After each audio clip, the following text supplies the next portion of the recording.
성경 말씀은 마태복음 6장입니다.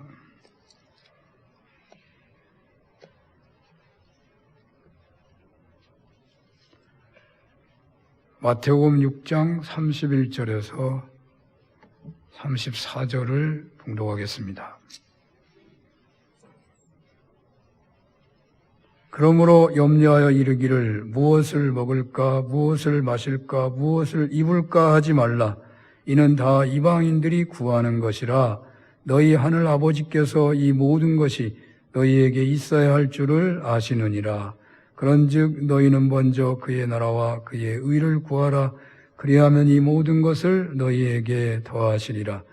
그러므로 내일 일을 위하여 염려하지 말라. 내일 일은 내일이 염려할 것이요 한날의 괴로움은 그날로 족하니라. 아멘. 마태복음 6장 31절에서 34절을 본문으로 믿음을 더하소서라는 제목으로 주님의 말씀을 증언하겠습니다. 우리 신앙인에게 있어서 제일 중요한 가치는 믿음에 있을 것입니다. 신앙인의 구원의 열매도 믿음에 달려 있습니다. 또한 현세에서의 신앙인들의 행복 여부도 믿음에 달려 있습니다. 여러분들이 이렇게 사는 교회당을 건축하여 충성한 것도 몸으로 물질로 한 것이기보다는 믿음으로 한 것입니다. 믿음으로만 우리는 영이신 하나님께 예배드리며 그 하나님 앞에 부복할 수가 있는 것입니다. 믿음으로만 하나님과 통할 수가 있습니다. 믿음이 실려야만 그 기도가 바르고 참된 기도가 되고 응답을 받게 되는 것입니다. 믿음이 있어야만 신앙인들의 봉사나 헌신도 의미가 있는 것입니다. 믿음으로 하나님이 우리 아버지가 되시는 것이죠. 담임 목사 취임이나 피택 장로님들의 임직식도 하나님이 세우신다는 믿음이 있어야만 하나님이 세우시는 은혜가 임하는 것이죠. 믿음은 신앙의 첫 발걸음입니다. 천지 만물을 창조하신 하나님을 믿음으로 하나님이 이 세상을 독생자를 주시기까지 사랑하셔서 이 땅에 보내신 예수님을 그리스도로 믿음으로 예수님의 죄 용서하시는 보혈의 피를 믿음으로 신앙인의 길에 들어서는 것이죠. 또 성령님을 믿고 성령 충만을 덧입어야 부르심의 소망과 부르심의 기업의 풍성함과 그 모든 것을 성취하시는 능력의 크심을 믿게 되어 광야 같은 세상에서도 믿는 자로서 낙심하지 않고 담대하게 승리하며 쓰임받을 수가 있을 것입니다. 그런데 주님께서는 이 믿음에 대해서 여러 차원으로 말씀을 하시는 것 같습니다. 주님께서는 믿음이 적은 자들아 라고 말씀하신 적이 있으시죠? 또 이스라엘 중에 이만한 믿음을 본 적이 없다라고 하신 적도 있으십니다. 믿음이 없는 세대여 내가 너희를 얼마나 참으리요 라는 말씀도 하셨습니다. 이만한 믿음을 본 적이 없다는 말씀은 마태복음 8장 또 누가복음 7장에 나오는 이방인 백부장을 칭찬할 때 하는 말이죠. 내 수하에도 사람이 있는데 내가 가라 하면 가고 오라 하면 온다고. 예수님 말씀만 하십시오. 그러면 내 수하에 있는 사람이 병이 나을 것입니다. 이만한 믿음을 본 적이 없다. 그런데 믿음이 적은 자들아라는 주님의 외침은 마태복음 8장, 누가복음 8장, 마가복음 4장에 나오는데 갈릴리 호수에서 배를 타고 이동하실 때에 제자들이 풍랑으로 인하여 배가 뒤집힐 것 같아서 주무시던 예수님을 깨우면서 소동칠 때에 예수님께 일어나셔서 어찌하여 무서워하느냐 믿음이 적은 자들아 그렇게 말씀하시고 계시죠. 믿음이 없는 세대여 내가 얼마나 너희를 참으리요 라는 말씀은 마가복음 9장에서 제자들이 귀신 들린 아이를 고치지 못하고 논쟁만 벌이고 있을 때 예수님께서 변화산상에서 그 현장에 도착하셔서 그 논쟁이 벌어진 자초지종을 들으신 후에 하신 말씀입니다. 오늘날 우리들의 믿음에 대해서 주님께서는 어떤 말씀을 하실까요? 이만한 믿음을 본 적이 없다라고 하실 만한 분이 있을까요? 그런 분도 계시겠죠. 이만한 믿음을 본 적이 없다. 믿음이 없는 세대여, 믿음이 적은 자들아 라고 말씀하시지 않을까요? 믿음이 적은 자들은 풍랑 속에서 자신들이 탄 배가 뒤집어질 위험에 놓여 있을 때 예수님께서는 옆에서 주무시고 계시는데 두려워한 제자들에게, 벌벌 떨고 있는 제자들에게 예수님이 한 말씀이죠. 여러분이나 저는 이 수준을 넘어섰다고 볼 수 있을까요? 그런 상황에 놓이게 되면 어떤 태도를 취하게 될까요?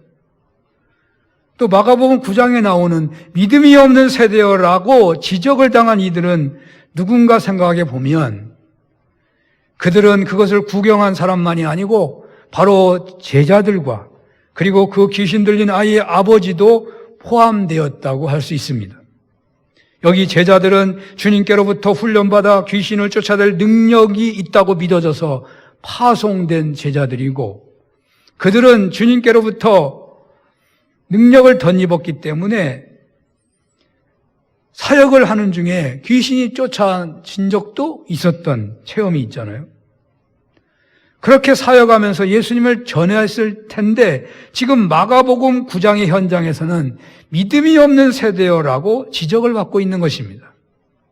그리고 여기 아이의 아버지도 믿음이 있기에 자기 아이의 귀신 들린 병을 치료해 달라고 부탁하고자 주님을 찾았고 그 믿음의 주체이신 주님을 만났고 그래서 믿는다고 생각하면서도 자신의 믿음을 말하기를 내가 믿나이다. 그러나 나의 믿음 없음을 도와달라고 말하고 있는 것입니다.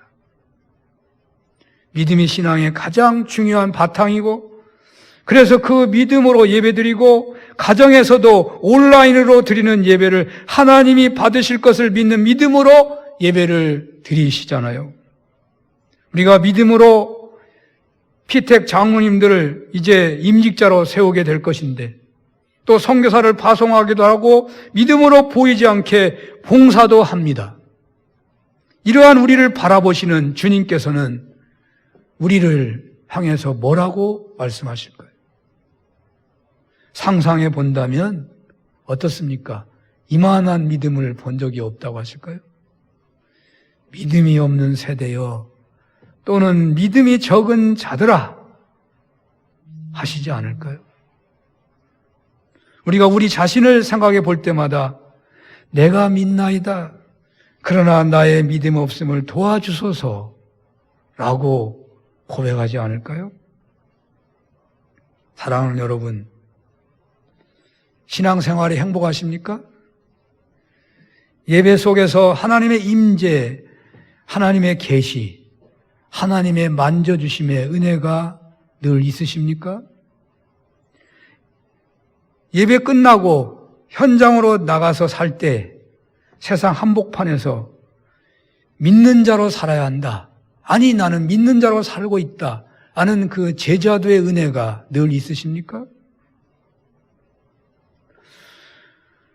우리가 분명한 것은 주님이 보시기에 이만한 믿음이 없다라는 말은 들을지 모르지만 그러나 우리 신앙인이라고 한다면 누구나 다 이만한 믿음이 없다는 말을 듣기를 소원할 줄로 믿습니다. 믿음이 충만하기를, 믿음이 더욱 자라기를 원하지 않는 신앙인은 한 사람도 없을 것 같습니다. 이 시간 주님께서 우리에게 주시는 말씀을 믿음이 더욱 자라기를 원하는 우리들에게 주시는 말씀을 본문에서 찾는다면 첫째 성도는 이방인과 달라야 한다라는 말씀을 하십니다. 우리 31절에서 32절을 보도록 하겠습니다. 31절, 32절 다 같이 봅니다. 시작. 그러므로 염려하여 이르기를 무엇을 먹을까, 무엇을 마실까, 무엇을 입을까 하지 말라. 이는 다 이방인들이 구하는 것이라. 너희 하늘 아버지께서 이 모든 것이 너희에게 있어야 할 줄을 아시느니라. 아멘. 믿음이 더하기를 갈급하시는 분들에게 오늘 본문을 통하여 주시는 주님의 첫 말씀은 신앙인은 이방인과 달라야 한다는 것입니다. 물론 제가 이런 얘기를 할 만한 주제는 못하고요. 노이드 존스가 이렇게 얘기를 하고 있어요. 저는 그 말씀이 너무 믿어져서 받아져서 이 말을 전하는 거거든요. 신앙인은 이방인과 달라야 한다. 즉 믿음의 성장을 원한다면 우선적으로 깨달아야 할 것은 먹을 것, 마실 것, 입을 것에 대해서 염려하고 근심한다면 그는 믿음이 있다고 하지만 실상은 이방인과 같다는 것을 스스로 알아야 한다는 거예요. 여기 이방인은 하나님의 계시를 받지 못한 백성으로 하나님에 대한 지식이 없는 사람입니다. 이방인은 창조주 되시고 전능하신 하나님이 우리의 아버지 되심을 모르며 그래서 결코 그 하나님을 믿지 못하는 사람입니다. 이방인의 생활관은 그 인생관은 우연론이고 운명론일 뿐입니다. 주님께서는 믿음을 더하소서라고 강구하는 우리에게 자신들의 삶 속에서 자신의 신분을 인식하라고 말하십니다. 한마디, 말 한마디, 행동 하나 속에서도 늘 자신의 신분이 이방인이 아니고 성도된 신분임을 확인하고 확신하라는 것입니다. 우연론이나 운명론에 매여 있는 이방인이 아니라 영원히 변치 않으신 하나님의 약속의 말씀과 섭리에 따라 우리는 다스려지고 보호받고 인도받는 성도인 것을 확신해야 한다는 것입니다. 이 확신의 기초 위에 믿음이 더해진다는 거예요. 우리가 믿는다고 하지만 여러분 조금만 어려운 일이 생기면 여러분 이방인하고 똑같습니까? 다릅니까? 똑같은 때가 너무 많다니까요. 그때마다 나는 이방인이 아니고 하나님의 자녀다 라는 것을 늘 성찰하라는 거예요. 그래야만 믿음이 자란다는 겁니다. 그 속에서 잘하게 되는 거예요. 아, 내가 잘못 적용하고 있구나.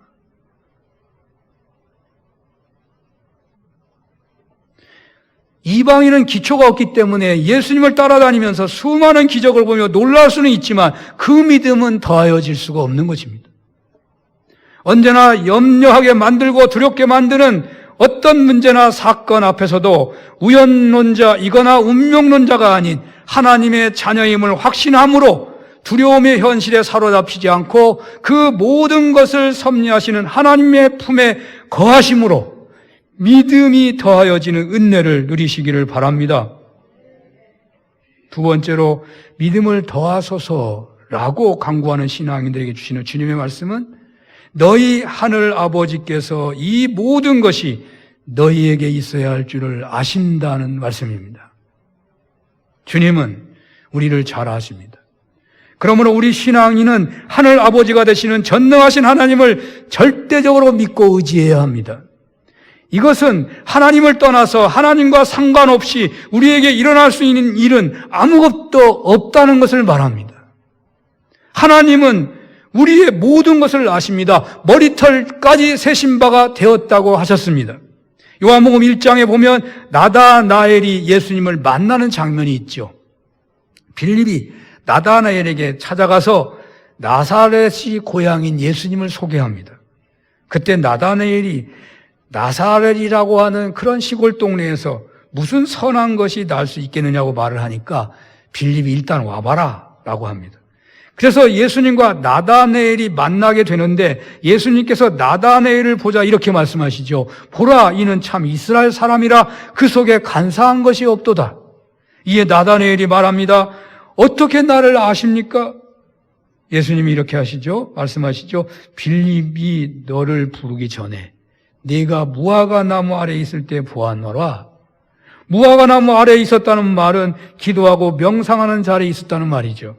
나다나엘은 무화과 나무 아래서 기도하면서 당시 가장 중요한 기도 제목이었던 메시아 오심을 갈망했다는 것입니다. 바로 그것을 보았다는 거예요. 예수님은 나다나엘만 봤겠어요? 다 본다 이 말이죠. 나다나엘은 그 말을 듣자마자 놀라서 이렇게 대답합니다. 라삐여, 당신은 하나님의 아들이시요 당신은 온 이스라엘의 임금이로소이다.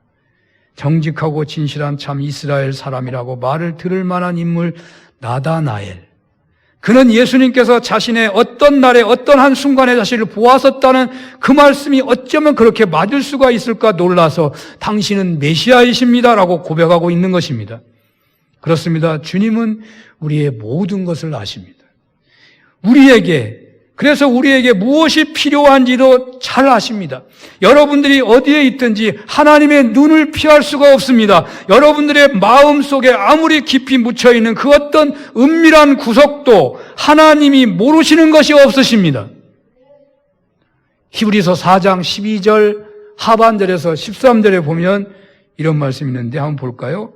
또 마음의 생각과 뜻을 판단하나니 지으신 것이 하나도 그 앞에 나타나지 않음이 없고 우리의 결산을 받으실 이의 눈앞에 만물이 벌거벗은 것 같이 드러나느니라. 아멘.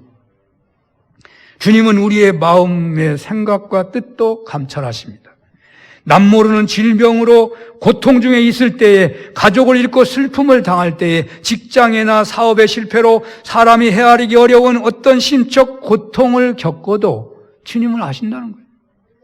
하나님의 눈 밖에 있는 것은 결코 없습니다. 이렇게 주님은 우리의 필요를 소상히 아십니다. 그러므로 믿는 자는 결코 근심해서는 안 됩니다. 염려해서는 안 됩니다. 믿는 자는 결코 혼자가 아닙니다. 땅의 아버지 어머니도 자녀가 못되게 하더라도 그 자녀를 버리는 부모가 얼마나 있습니까? 그런데 하나님이 어찌 우리를 버리시겠습니까?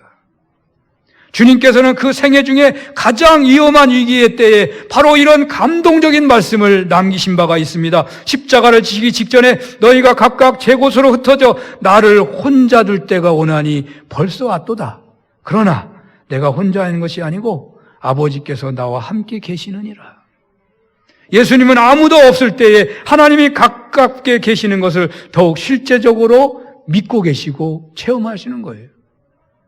신앙인도 똑같습니다. 너무 고통이 심해서 사랑하는 식구들도 보이지 않고 부모님도 보이지 않는 현실에 놓일 수 있습니다.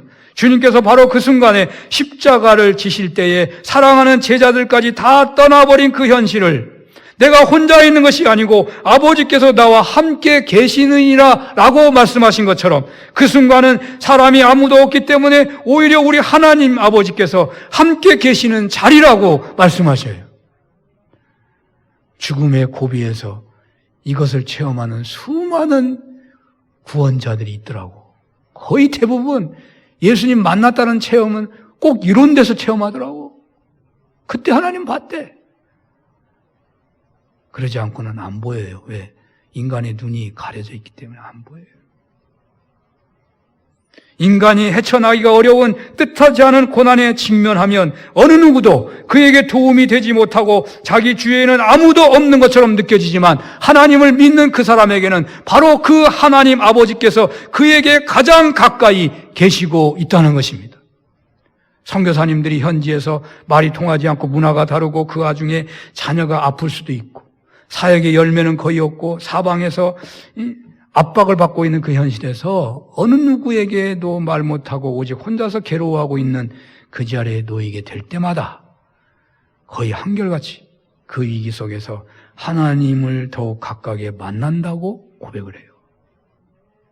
그렇습니다. 믿는 자에게는 그 어떤 경우에도 혼자 있을 때가 없는 것입니다.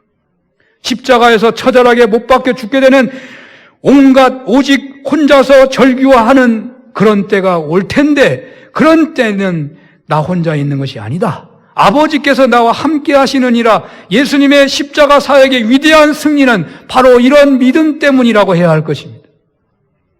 이 믿음 때문에 십자가 지신 거 아니겠어요? 너희 하늘 아버지께서 이 모든 것이 너희에게 있어야 할 줄을 아시느니라. 우리의 하늘 아버지께서는 가장 위급한 때 홀로 남게 될 때에 오히려 더욱 가까이 함께 하시느니라. 이보다 더 큰 축복의 말씀이 있겠습니까? 이 말씀이 우리 마음에서 믿어질 때 위기를 넘어서며 우리의 신앙은 믿음이 더하게 되는 것입니다. 이런 은혜가 있으시기를 축원합니다. 이제 세 번째로 믿음을 더하기를 갈망하는 우리에게 주시는 주님의 말씀은 33절 말씀입니다. 한번 볼까요? 시작. 그런즉 너희는 먼저 그의 나라와 그의 의를 구하라. 그리하면 이 모든 것을 너희에게 더하시리라. 아멘. 이 말씀은 주님께서 무엇을 먹을까 마실까 입을까 염려하지 말라. 이는 다 이방인이 구하는 것이다. 너희 하늘 아버지께서 이 모든 것이 너희에게 있어야 할 줄을 아시느니라 하는 말씀을 2번 하셔요. 2번. 그리고 이 말씀이 주어집니다. 산상수훈 6장 끝부분인 25절부터 34절 사이에 예수님께서 하시는 말씀의 중심 주제는 이 세상에서 먹을 것, 마실 것, 입을 것 염려하지 말라라는 말씀이에요. 이게 핵심 내용이에요. 계속 이 말만 하시는 것 같아. 보다 보면. 그러니까 신앙인이 세상에 살 때에 어떤 환경에서나 어떤 직장과 사업에서도 어떤 사회와 가정생활에서도 염려하지 말라라고 말씀하시는데 이런 취지의 말씀을 2번 하신 거예요. 그리고 이제 마지막으로 너희는 그의 나라와 의를 구하라. 그러면 이 모든 것을 너희에게 더할 것이다. 그러니까 33절의 말씀은 이제 염려하는 것 일체 거론하거나 상상도 하지 말고 그의 나라와 의를 구하는데 전념하라 라는 말이기도 합니다. 그런데 로이드 존스는 특이하게 접근하는 것이 있어요. 그래서 첨부를 해본다면요. 이렇게 말씀합니다. 계속 염려하지 말라고 했는데 분명한 논리를 가지고서 염려할 필요가 전혀 없다는 것을 말했는데 그럼에도 불구하고 또 염려가 된다면 그 사람이 진정 염려할 것이 있는데 그것은 하나님 아버지와 자신의 관계를 염려하라는 거예요. 그래도 염려가 되면 사실 문제가 하나도 없는 것인데 염려가 된다면 하나님과 그 사람의 사이가 어떤가를 염려해 봐야 된다. 관계가 안 좋아서 염려하게 된다는 거예요. 전능하신 하나님이 우리의 아버지가 되시기 때문에 그 하늘 아버지께서 우리에게 필요한 것이 무엇인지를 익히 아시고 일생 최대 위기인 사람들이 다 떠난 고통의 자리에 더에서 오히려 더 가깝게 함께 하시기 때문에 사실 결코 염려할 것이 없다는데 그럼에도 불구하고 염려가 된다면 아니 염려하고 싶다면 자신과 하나님의 관계성에 대해서 염려해야 한다는 것입니다. 믿음이 좋아진다는 것은 하나님과 관계가 좋아지는 것을 말해요. 하나님과 관계가 좋아지면 하나님을 사랑하는 관계가 되고 그리하여 그의 나라와 의를 구하게 된다는 것입니다. 부활하신 예수님께서 베드로에게 나타나셔서 하신 말씀이 네가 나를 사랑하느냐 하고 관계성을 물어보셔요. 하나님과 친밀한 관계를 가지고 있으면 하나님을 사랑하는 관계라면 그의 나라와 의를 구하게 되어 있다는 것이죠. 더 나아가면 그의 나라와 의를 구하게 되면 하나님과 더욱 친밀해지고 더욱 믿음이 굳건해진다는 말씀이 되기도 합니다. 여기 구한다는 말씀은 열심히 구한다, 열렬하게 구한다 그런 의미예요. 그것을 위해서 산다라는 의미예요. 먼저 그의 나라와 의를 구하는 말씀은 다른 무엇보다도 언제나 이것을 우선순위에 둔다는 말이에요. 이것은 주님께서 주기도문 이 6장 앞부분에서 이미 말씀하신 주기도문에서 밝히고 있는 것과 같죠. 주기도문에서 주님은 먼저 하나님 나라가 임하기를 기도했고 뜻이 이루어지기를 기도하라고 했잖아요. 그리고 나서 일용할 양식을 구하라 그랬단 말이죠. 그러므로 우리의 지성과 감성과 욕망의 최우선을 그의 나라와 의를 구하는 데 두어야 한다고 말씀하시는 겁니다. 또 여기 그의 나라와 의를 구한다는 것은 하나님의 나라와 뜻만 구하는 것이기도 되지만 또 중요한 것은 예수님을 닮기를 소원하는 것도 포함되어 있는 거예요. 예수님을 닮기를 소원하는 것도 되는 거예요. 선결과 의의 생활을 구하는 것이에요. 적극적으로 성결해지기를 구하며 주님을 아는 지식에서 자라갈 때에 우리의 믿음이 더하여지게 되는 것입니다. 우리가 성결해지면 성결해질수록 하나님께 가까워지는 것이에요. 우리가 성화되고 거룩할수록 하나님에 대한 우리의 확신은 더욱 커지게 되고 이방인의 근성은 더욱 사라지게 되는 것입니다. 염려하지 말고 먼저 그의 나라와 의를 구하라. 그리하면 이 모든 것을 더하여 주시리라. 이 약속의 말씀을 붙잡으십시오. 변함없이 하나님을 신뢰하시고 정성으로 먼저 그의 나라와 의를 구하십시오. 그러면 믿음이 좋아져서 하나님과의 관계가 더욱 좋아져서 어떤 위기에서도 염려, 근심, 두려워하지 않고 담대하게 말씀에 따라 살게 된다는 거예요. 이런 은혜가 있으시기를 축원합니다. 마지막으로 하나 더 붙여야 되겠는데요. 덧붙이고 싶어서 덧붙인 건 아니에요. 그냥 끝내버리려고 했는데 노이드 존스도 끝나질 않고 있고 오늘 본문 34절이 또 붙어 있기 때문에 그냥 붙어 있지도 않고 뭐라고 붙어 있습니까? 그러므로라고 결론을 하듯이 말이 붙어 있단 말이죠. 오늘 예수님께서는 그의 나라와 의를 구하라. 그러면 이 모든 것을 너에게 더하시리라. 이 말로 끝내실 수도 있을 것 같은데 그리고 끝내도 아무 문제가 없을 것 같아요. 그런데 그러므로라는 말을 붙여서 이 말을 덧붙였다는 거죠. 왜 그러셨을까요? 저는 신앙생활이나 목회생활을 하는 중에 상당히 많은 경우에 결론을 내리기를 그의 나라와 의를 구하라. 그리하면 모든 것을 더하시리라. 그렇게 결론을 낼 때가 많아요. 그러고 끝나잖아요. 그거 충분하잖아요. 그러면. 그런데 정작 그 말씀이 있는 산상수훈의 말씀은 그의 나라와 의를 구하라는 말씀이 결론이 아니고 내일 일을 염려하지 말라. 내일 일은 내일이 염려할 것이요 한날의 괴로움은 그날로 족하니라. 그렇게 돼 있다니까요. 그러므로 저는 믿음을 더하소서 해서 덧붙이고 싶은 것이 내일 일을 염려하지 않는 믿음이 돼야 한다. 그렇게 말할 수밖에 없습니다. 내일 일을 염려하지 않는 믿음.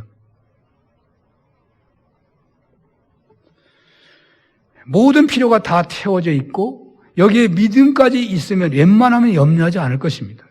그러나 염려하지 않으면 현재에만 해당되는 경우가 많아요. 가령 자녀가 직장에 갔는데 보통 때 오던 대로 오질 않고 소식도 없고 그러면은 대체로 온갖 나쁜 생각을 하면서 염려하기가 쉬워요. 그리고 오늘날 건강하다고 하지만 앞으로 건강할 것을 다 장담하지 못하기 때문에 건강 진단 받고서 결과가 어찌 나올까 노심초사하고 기다려요. 오늘 재벌이 앞으로 계속 재벌이 될 것이라고 염려하지 않는 재벌은 아마 하나도 없을 것 같아요. 잘못이 있어서이긴 하지만 삼성 최고의 경영자는 요즘 그 염려가 보통 사람보다 더 클 것입니다. 미래가 문제인 것이죠. 믿음이 있다고 하더라도 아직 오지 않은 미래 때문에 흔들릴 수 있다는 것입니다. 이단에 빠지는 신앙인들이 현재의 문제 때문에 흔들린 것이 아닐 것입니다. 미래 보장을 확실히 받아야 하겠다 하다가 이단으로 빠진 사람이 많아요. 현재는 확실한데 미래가 불안해. 자, 본문 34절 한번 보세요. 그러므로 내일 일을 위하여 염려하지 말라. 내일 일은 내일이 염려할 것이요 한날의 괴로움은 그날로 족하니라. 이 말씀이 있어요. 이 말씀에서 먼저 생각하게 되는 것은 인생이란 내일 일은 염려하지 않을 수가 없는 것이냐 하는 생각이 들고요. 이런 말씀은 염려에 대한 주제의 마지막 말이고 염려에 대한 주제의 마지막 말이고 또 내일 일은 내일이 염려할 것이라 하고 있고 한날의 괴로움은 그날로 족하다고 하고 있기 때문에 이게 참 염려하지 않을 수 없는가 내일 일은 그런 생각이 든다니까요. 내일이란 내일을 말하는 게 아니고 미래를 말하는 거예요. 내일도 포함한 여러분의 모든 미래가 내일이에요. 미래에 대해 확신을 가질 수 있는 사람은 세상에 없을 것입니다. 하나님을 제외하고는 미래를 모르는 것이죠. 그래서 세상은 모든 피조물은 미래를 염려하지 않을 수 없습니다. 단지 그 농도가 다를 뿐일 것입니다. 능력이 안 되는 사람은 아예 생각도 하지 않을 거예요. 그래서 미래도 생각하지 않는 거죠. 오늘만 보고 사는 거죠. 능력이 되는 사람은 설계를 하면서 염려할 것입니다. 그래서 능력이 더 있는 사람은 오히려 노심초사할 가능성이 있어요. 그 아슬아슬한 현실이 떠오르기 때문일 것입니다. 주님께서는 내일 염려는 내일이 염려할 것이라고 하십니다. 내일 염려는 사람의 영역이 아니라는 것입니다. 원어대로 한다면 내일이 스스로 염려하기 때문에, 내일이 제기대명사라고 그래요. 내일이 스스로 염려하기 때문에 미리 당겨가지고 염려할 필요가 없다는 말이에요. 오늘 우리를 도우시는 하나님은 내일도 같은 하나님이시며 내일에도 우리를 도우시는 하나님이십니다. 그러므로 신앙인은 미래에 주어진 과제나 문제도 다 하나님 앞에 가져갈 수 있어야 합니다. 그리고 주님은 하루 단위로 살라고 하셔요. 한날 괴로움은 그날에 족하니라. 날마다 하나님께 순종하는 삶을 사십시오. 하나님께서 여러분들에게 그날 하기를 원하시는 일을 하십시오. 그리고 미래는 전적으로 하나님의 손에 일이 많은 법을 배우시기를 바랍니다. 히브리서 13장 8절에 이런 말씀이 있습니다. 예수 그리스도는 어제나 오늘이나 영원토록 동일하시니라. 고린도전서 10장 13절에 이런 말씀이 있습니다. 잘 아시죠? 사람이 감당할 시험 밖에는 너희가 당한 것이 없나니 오직 하나님은 미쁘사 너희가 감당하지 못할 시험 당함을 허락하지 아니하시고 시험 당할 즈음에 또한 피할 길을 내사 너희로 능히 감당하게 하시느니라. 우리는 나날을 하루씩 맞이하는 지혜를 배워 어제와 오늘 있는 동시에 날마다 하나님과 이렇게 동행하며 날마다 주님 의지하며 그날 필요한 것을 하나님께 간구하면 좋겠습니다. 그런데 모든 과제와 문제를 하나님 앞으로 가져온다는 게 말이 쉽지 잘 안 된다는 거예요. 위기의 현장에서 그 믿음을 적용하는 것이 너무나 어렵다는 거예요. 풍랑이 일면 풍랑만 보이고 배 안에 계신 예수님이 보이지 않았던 제자들처럼 되기가 쉽다는 거예요. 그래서 주님은 본문의 마지막 말씀으로 그러므로 내일 일은 내일이 염려할 것이요 한날의 괴로움은 그날로 족하니라 하는 말씀을 덧붙였다는 거예요. 다시 말하면 미래에 대해서는 끊임없이 사탄이 염려하도록 시험을 한다는 거예요. 노이 존스는 그래서 이렇게 제시합니다. 방법을. 하나님의 성경 말씀을 너에게 선포하라. 그렇게 적용하고 있어요. 노이 존스는 시편 32편 11절을 들어서 한번 보겠습니다. 내 영혼아 내가 어찌하여 낙심하며 어찌하여 내 속에서 불안해하는가. 너는 하나님께 소망을 두라. 나는 그가 나타나 도우심으로 말미암아 내 하나님을 여전히 찬송하리로다. 아멘. 이렇게 믿음이 어떻게 되었는지 자신에게 물어보고 자신에게 선포하라는 것입니다. 자신의 영혼이 어찌하여 낙심하는지 물으며 깨어나라고 선포하라는 것입니다. 자신과 이치를 논하고 자신을 흔들어 믿음을 상기시키라는 것입니다. 그러면 악한 영이 물러가고 믿음이 회복되기 시작한다는 거예요. 이렇게 믿음이 자랄 때 염려는 최종적으로 치료가 된다는 것입니다. 위기 때마다 흔들릴 때마다 이렇게 외쳐보십시오. 내 영혼아 네가 어찌하여 낭망하며 어찌하여 내 속에서 불안하여 하는고 너는 하나님께 소망을 두라. 그가 나타나 도우심으로 말미암아 내가 하나님을 여전히 찬송하리로다. 아멘. 기도하겠습니다. 우리의 믿음을 더하여 주사 코로나 위기 속에서도 승리 생활, 행복한 신앙 생활, 쓰임받는 신앙 생활 되게 하여 주시옵소서.